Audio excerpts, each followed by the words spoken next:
A hard money lender is not going to be there with you. A hard money lender is not going to grow with you, whereas a private money lender will.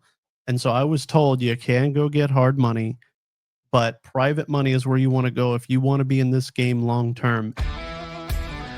If you're a real estate investor and are wondering how to raise and leverage private money to make more profit on every deal, then you're in the right place.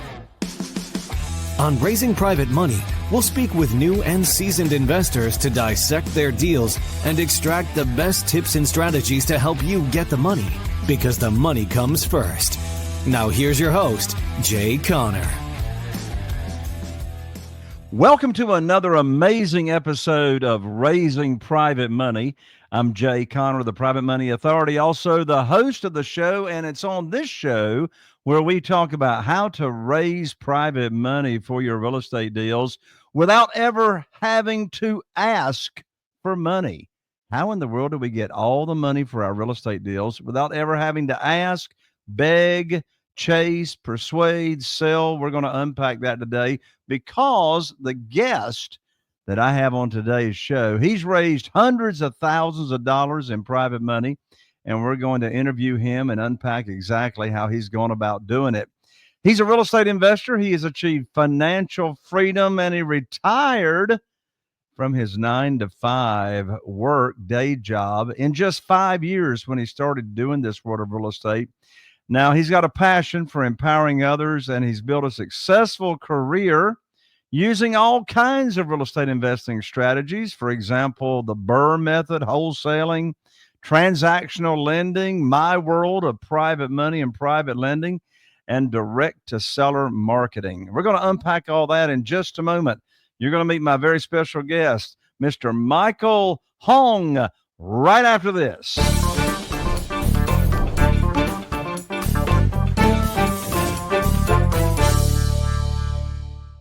Michael, welcome to the show.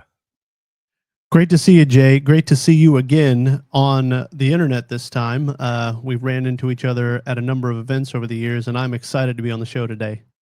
Well, I'm excited to have you on the show. You've got quite a bit of background in this world of real estate investing with the BRRRR method, wholesaling, transactional lending, private lending, direct-to-seller marketing, all that kind of good stuff. So I'm excited to dive in and particularly talk about your experience in raising private money, because after all, that's what our audience wants to hear, is how you have gone about doing that.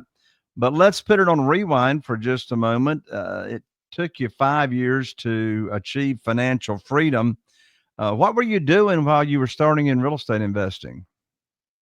So I was working in telecom. I was a risk manager, and I was traveling Monday through Friday. Every week I was in a different city. We were on the East Coast, West Coast, Midwest, Canada, Puerto Rico. It was all over the place. And I knew this wasn't sustainable. I couldn't do this forever. And my wife was in a master's program, and she said, you can do whatever you want while you're working or while I'm in school, but when I get out and start working, you need to come home. So most people would have just found another job, brushed up their resume. I started building out a real estate business, and I started with house hacking. My first deal is where you buy a 2 to 4 unit property and you live in one unit, rent out the rest, or you buy a big house and rent out the bedrooms. Show's not about house hacking. I've told this story before many times, so I'll skip over that. But in the intro, we talked about how it took me 5 years to retire using private money and real estate investing. That's actually like a demerit for me, because for a couple of those years, I kind of stood still and was kind of paralyzed in fear when I went from the house hacking to doing direct-to-seller marketing, buying with private money. And when I started buying the houses, my first thought was, I find a good enough deal and I can wholesale it. And then maybe if I find enough wholesale deals and save up enough money, I can flip a house. And then maybe if I flip enough houses, eventually I can buy and hold with private money or any way I can find to do it and hold rentals. And on my first deal, I showed it to somebody and they said, "Oh man, this is great. Yeah, you can wholesale this. Did you want to think about renting it? Flipping it? Did you want to look at maybe getting a hard money loan or private money loan?" I was like, "Yeah, let me do that." And so we could talk more about how I met my private money lender, but called up my private money guy, showed it to him. He said, "This is great. Yeah, I would love to lend on this. What are you going to do? Flip it?" I said, "Yeah, I guess that's the plan. I'm going to flip it." Um, and then we moved from that conversation to, why don't you talk to like a long term lender, like a conventional lender or a DSCR lender? You can probably hold on to this. I'll fund it for you either way. Um, and so when I talked to a lender that my private money lender referred me to a long term lender, or conventional lender, she looked at it and said, "Sweetheart, you can put 10 of these in your name, and then you can put 10 in your wife's name. And then after that, we can put more in other products, like a DSCR product." And so my mind just exploded where I thought maybe I could wholesale it, maybe I could flip it, and then one day I could buy and hold. Well, my first deal I did, direct to seller marketing, I was able to hold it as a long term rental. And also, what helped me grow so quickly was using private money. Hard money is very cumbersome, a lot of paperwork, it can be very expensive. But with private money, I was able to show somebody a contract, show somebody a property, pull up comps, show it to them, and say, "Let's make a deal. Let's work it out. When do you want to close? How much do you want to fund? Do you want to fund the rehab? Do you want to fund all the rehab?" And if the deal makes sense, you can grow really fast using private money, Jay. Absolutely. That's been the same experience for me. Now, Michael, I got a question for you. You can answer this as quickly and as short as you like, or you can make this as long as you like. But here's the question. Tell me, who is Michael Hoang? Well, I'm a real estate investor based in Houston, Texas. I am a licensed agent, and I got started by house hacking and then using the BRRR method to retire myself. I'm 36 years old out here in the suburbs of Houston, as I said. My wife is in the medical field. I'm real estate retired. We're working on getting her real estate retired. And I've recently launched a podcast, the Be Someone podcast with Michael Hong on Spotify, Apple Podcasts. It's also on my YouTube. And we post a lot of content about what's going on right now on my Instagram at Michael Be Someone on Instagram. Beautiful. Now, you mentioned a couple of times a few minutes ago direct to seller marketing. Tell the audience what you mean by direct to seller marketing. So there's generally two places you find a deal: on market and off market. On market would be listed with an agent on the MLS. Off market would be um, finding better deals, but takes generally more work to go find them. Um, Direct to seller marketing, there's many channels that we can use for that. You can use direct mail, cold calling, bandit signs, door knocking, um, text blasting, PPC, PPL. There's so many strategies to do direct to seller marketing. I've done them all. But I've had the most success with direct mail. Man, it is tried, it is true, it has been around for a very long time. Anytime there's a change in regulations, direct mail is not affected, because you're not soliciting people. You're asking people to buy their property, and it's just sometimes the old methods work the best, Jay. Agreed. Agreed. And as we're using these different methods, we got to have a measuring device in place so we make sure we know exactly the money we're investing, exactly where are those leads coming from. Now, you also mentioned a few minutes ago the BRRR method. Tell everybody what in the world is the BRRR method? So the BRRR method stands for buy, rehab, refinance, rent, repeat. It's like a pop quiz. I always want to get them out of messed up in order. So the BRRR method is when you buy a distressed piece of real estate, you fix it up. With me, it's always with private money. You buy it, you fix it up with private money. You put a tenant in there on a long-term lease, and typically, depending on who your long-term financer is, who's going to take out your private lender, sometimes you'll have a private lender that will give you a long-term loan, and they will be the long-term lender as well. Other times, once it's fixed up and a tenant's in place, you're going to refinance your private lender out with what we call long-term financing. It could be a Fannie Mae, Freddie Mac, a DSCR, an FHA, whatever kind of loan that you qualify for. Talk to your lender. And typically, right when the tenant signs the lease and their deposit to rent is deposited in your bank account, you can do the refinance. I've refinanced properties before the tenant is fully moved in. So it just depends on the situation with your lender. Talk to them. Their guidelines change all the time, but that is the BRRR method. We recycle our capital over and over and over again, whether it be your own, your private lender, however you're financing your business. With where institutional interest rates are today, do you think the BRRR method is a viable strategy in today's market? So there's always a market where BRRR method is working. It's definitely getting harder as rates go up. I've found it more attractive now to talk to private lenders who want a longer term interest rate on what they do. But there's always a market somewhere where the BRRR method works. But as rates go up, more of those deals fall out of my buy box that makes sense for a BRRR method. All right. Well, of course, nobody has a crystal ball, but if I had a crystal ball, my crystal ball would say we're going to see rates starting to come down. Maybe not significantly, but in some respect. You know what's interesting is just because CD rates and other rates start to come down, that doesn't mean that mortgage rates follow that. They do eventually, but not simultaneously. So I think there's going to be some opportunities in the institutional world later on in this year as the year progresses for them to come down. Now, you alluded a moment ago to your first private money lender. So I want to hear the story. Tell us the story and the details of your first private money lender and deal. Yeah, so I met my first private money lender through a self-directed IRA meetup. And I'm sure Jay tells everybody, and I tell everybody on my podcast and my channel, you need to be going to where the people you want to do business with are. Your calendar should be full of meetups and social events in person. Internet's great. We're doing it. I'm doing it. I have a VA working full time to produce content for my YouTube and my Instagram. I still go out in person. And so you need to dig your well before you're thirsty. And in my case, that was meeting private lenders at self directed IRA meetups. Wonderful. Well, and I love what you just said. Dig your well before you're thirsty, because what that reminds me of is what I say all the time. The worst time in the world to be raising private money is when you need it for a deal. And Michael, doesn't desperation have a smell to it? I mean, desperation is stinky smell. And Oh and man, they can smell it as soon as you walk in the room. The least likely guy to raise private capital or private money is the guy who needs it, who walks in the room needing it. And these deals typically close in 30 days, sometimes less. So you need to already have your financing lined up and your partnerships available when these deals come along.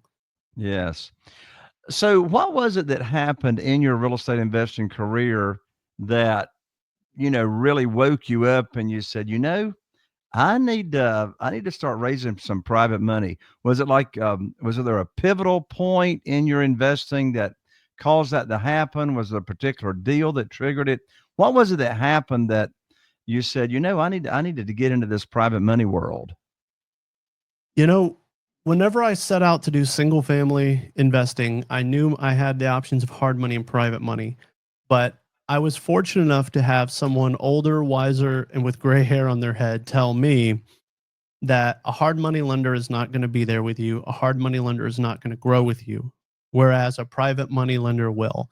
And so I was told you can go get hard money, but private money is where you want to go if you want to be in this game long term. And I also, this may not resonate with everybody, but it really did with me. I heard somebody speak about taking money from Main Street, from Wall Street, and putting it on Main Street, and that really stuck with me because a bank on the other side of the country does not care about you and me. But I feel good every time I have a payoff statement where I pay back my private money lender, and not always, but in most cases, it's in some sort of retirement account like a solo 401k or a self-directed IRA, and I know their money is tax-free or tax deferred. It is the nest egg for their family and that we are passing wealth on to their family for future generations. So that really, really stuck with me. And guess what?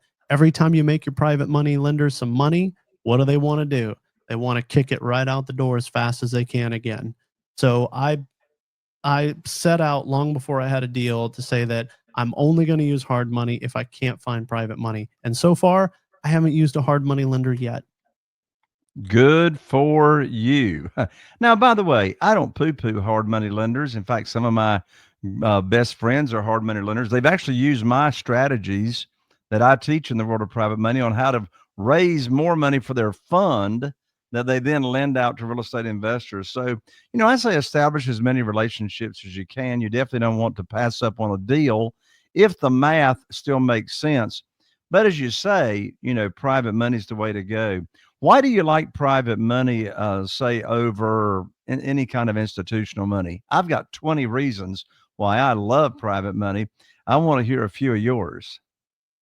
Well, some people might say it can be less paperwork. Some people might say because the rates and terms are negotiable, it's whatever works for everybody.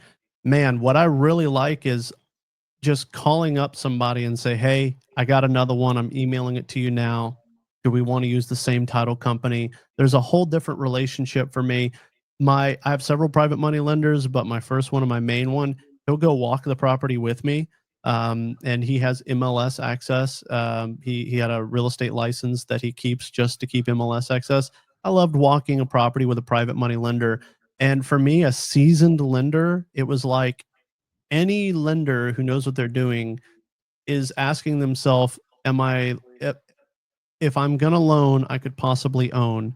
And so for me, a seasoned private money lender that was saying, I love it, bring me 10 more, I'll fund them, told me it was great because if he's willing to take the property back, if I got abducted by aliens or hit by a bus or something, it really felt good to me. But, I've seen hard money lenders, at least here in Houston, where I live, I've seen their inventory go to auction, some properties that they've taken back, and I look at these properties, I'm like, "Why on earth did they ever lend on them?" I literally saw, like, a plywood box on blocks that somebody lent 75% of LTV on, and if I was young and dumb and did not know what I was doing in real estate and went to a hard money lender, they might have just funded that for me, knowing that I should have never gotten involved in that. So there is less regulation and less compliance. There is whatever you want to work out with your private money lender. I just like people and partnerships and working with the source of the money, not hoping on a bank line or not hoping that a hard money lender can hypothecate a note to like an asset pool and package it and resell it. Not all hard money lenders do that. Some hard money lenders are using their own money plus like self-directed IRAs and direct funding from private money sources. But a lot of the hard money lenders I've met, they're really still kind of answering to a big bank or an institution because they're selling the note or hypothecating the note immediately whenever they issue you the loan. So there's a lot more paperwork and compliance where I can call somebody up and say, "This deal look good to you? Because it looks great to me." All right, great. Let's do a loan. Let's make some money on this. I love what you just said, Michael. It reminds me of right before we got here on the show together. I texted one of my private lenders who has $550,000 available to lend out. And I texted them and I said, I can put $150,000 of your funds together or put it to work right now of that 550. And I said, I'm looking to close in 2 days. So I'll need your funds wired to my real estate attorney's trust account anytime between now and 48 hours from now. And so he texted back. He said, "No problem. I'll have it wired this afternoon." So here's my question, Michael. Where else can you go get funding for your deal and get it closed within 48 hours? It doesn't exist, Jay. It does not exist. It doesn't happen, brother, because when you're using private money, especially with people that you know, like, and trust you and you have a relationship with, it gives you the competitive advantage when you're looking at deals, whether you're going direct to seller off market or you're sourcing from wholesalers or on the MLS, wherever you're scratching up a deal from. When you tell them, and I use this line too, I can close in 5 days if title is open and clear. That is a whole different conversation you're opening up from the wholesaler or sometimes even the seller. Sometimes even the sellers need to close quickly. And with private money, you can do that. Call a hard money lender up and say, "I want to close on Friday." I don't think that's going to happen, brother. Exactly. And you know what I love about that is what you just said. It all comes down to the relationships with these people. You've got a proven track record, etc. And by the way, while you were just talking about closing quickly in 5 days or whatever, we started using a strategy a couple of years ago, and I'm actually picking up more deals, getting more offers accepted. And so the way this works is we'll have a seller that's still occupying the house. They're living in the house, and we'll offer to close in 5 days or 7 days. But of course, they're still in the house. And so here's the way our offer goes. So we'll go ahead and close now within the next few days. And at closing, we'll go ahead and give you 50% of your proceeds that you can put in your pocket right now. And then whatever we agree upon as far as the time frame goes, you can live in the house for free for the agreed upon time, whether that's 3 weeks, a month, 45 days, whatever it is. And then when you vacate the house and we do a walkthrough of the house to make sure everything is clean, then you'll get the other 50% of your proceeds. And we get more offers like that accepted. Have you ever done anything like that, Michael? Yeah, doing a holdback through the title company, I love that. It's a great negotiating technique. Whatever the seller's needs are, I'm willing to meet. I'll hire moving companies. I have found self-storage units. I've even paid for post-closing, not pre-closing. I've even paid for self-storage units for a couple of months. And when you have a private money lender, it's very flexible. They'll work the terms with you on that. But I love the that carrot method where you tell them it's fine. When do you want to close? You talk to a seller and they say, well, I want to close as soon as possible. I don't know where I'm going. I don't know where I'm going to move to. That's fine. Do you need money to get there? Do you need help? And we will close and then give them post possession. All this is documented. You work it out with your title company. I'm in Texas, but depending on what state you are, check with your title company or a realtor. And we'll give them post possession as long as they need. But the longer they need, we will hold back more and more money of that. And I first learned that technique, not because I know Jay Connor, but even though Jay Connor's a great guy, but I learned that by being around other private money lenders and people in my own community here at local self-directed IRA meetups, which in this case is Heritage IRA out of Houston. But wherever you are, there are local meetups with people like this where you can network and learn these techniques.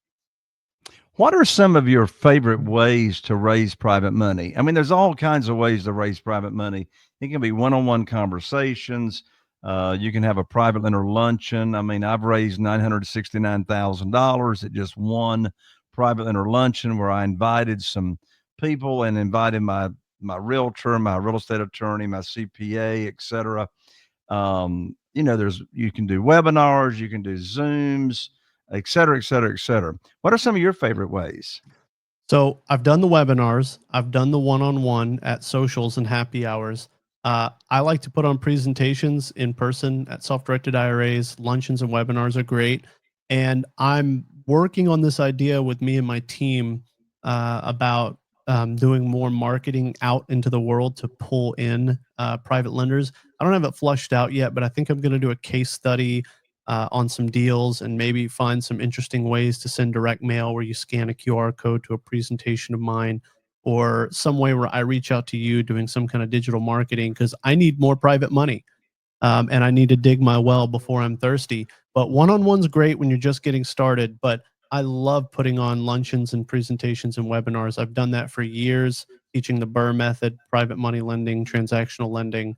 And it's a great way to demonstrate to a room full of people. The one-to-many model is more efficient on your time. And you demonstrate to a room full of people that you know what you're doing, you're in the business, you're out here. You can't keep it a secret that you're a borrower. You can't keep it a secret that you need private money or you're looking for private money. So you got to get the message out in the most scalable way possible. Well, and to go along with not keeping it a secret, I also love the strategy of posting on social media, on your personal social media, the deals that you're doing. And so you can be like taking a picture, or a video is even better. Here's a house I'm working on, here in Newport, North Carolina. And then it's called seeding, or just planting a seed. And reference, I'll say, and my private lender invested X number of dollars, and they are ecstatic about the insane high rates of return they're getting. And my call to action, I love my call to action. I just say, hey, you want to talk money? DM me. You want to talk money? DM me. So I planted the seed of the private lender, and so that opens up that conversation. Michael, I love talking to you about your journey. Before we wrap up, any final comments or advice? And how can people connect with you? I mean, for goodness sakes, if you're watching this show or listening to it on a podcast, Michael is one of the most credible people that I know to do business with, and he's looking to do more business with private lenders. So if you have investment capital and or you got retirement funds and you're just not happy with the volatility or you're not happy with the returns that you're getting, I would highly recommend you having a conversation with Michael. So Michael, how can people reach out to you? So I mentioned it before, I'll say it again, on Instagram at Michael B. Someone. My Facebook will also show up in the show notes as well. But Jay's audience is amazing. I'm giving out a number, my cell phone number, where you can text me directly. It's 832-301-9672. And I want you to text me. Don't call me. I get spam calls all day long, just like you do. Shoot me a text. If you do not want to, if you don't want to do that, then just DM me on Instagram and just say, let's talk money at Michael B. Someone on Instagram. Stolen Jay Connor. I'm stealing that from you, but will forever give you credit, brother. All right, that works. So your cell phone number for texting, we'll put that in the show notes. Again, if you're listening, it's area code 832-301-9672. And that's right, Michael? Yes, sir. All right. All right, Michael, thank you so much for joining me. Loved it. We'll have to get you on my podcast next. All right, I'm ready. Well, there you have it. Another amazing episode of Raising Private Money. And listen, you are one conversation away from making a huge impact in somebody else's life. Therefore, I ask you, share this episode with someone that you think would really have an impact on them and make a difference. You're one conversation away from making an impact on somebody else. Share this episode and encourage someone that you know. I look forward to seeing you right here on the next episode of Raising Private Money with Jay Connor. Are you feeling inspired by the knowledge you gained in this episode? Then head over to jconnor.com/money guide. That's jconner.com/money guide and download your free guide that shares 7 reasons why private money will skyrocket your real estate investing business right now. Again, that's jconnor.com/money guide to get your free guide. We'll see you next time on Raising Private Money with Jay Connor.